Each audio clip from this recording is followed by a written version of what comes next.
I grew up in Nova Scotia in the country. My mom, she worked at the ski hill, and snowboarding just became a thing because I was skateboarding first, and then I just really chased that and really enjoyed the creative spirit of snowboarding, and it just became, and still is, like such a big part of my life. Coming off of snowboarding professionally, I was inspired in a different medium. I was doing music and started messing around with fashion, and because I think that that's always been a part of my excitement with snowboarding, is like having the opportunity to like create my own stuff. And that was the first time that I really got to imagine something and create it and have the means to do it and have that infrastructure to just show me that that if you can just see it, there's always a way to bring it to life.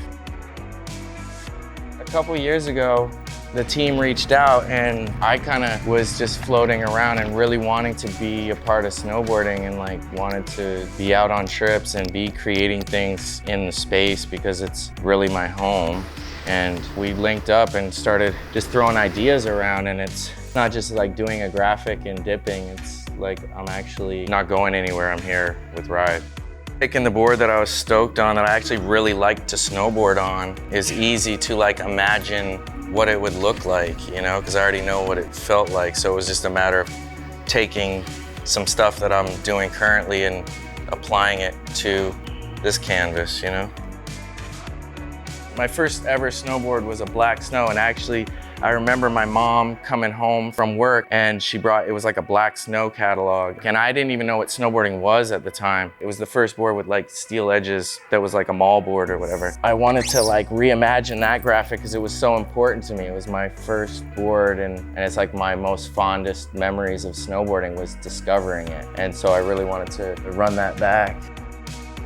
The Western stuff was just something that it was so connected to pop culture, in the sense of a lot of the things that were core memories for me that I draw from, like comic books. And sometimes I don't really know why I'm doing something, I just do it, it just appears. So I started drawing and painting these images, you know, it just kind of happened.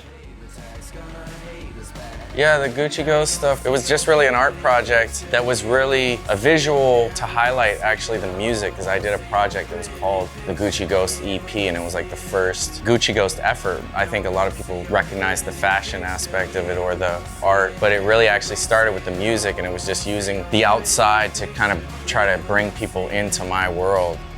Just to get out on the mountains again and have the ability to make stuff is that was something I was really kind of craving. I'm realizing more now how much that it's important for me to get out there and shred.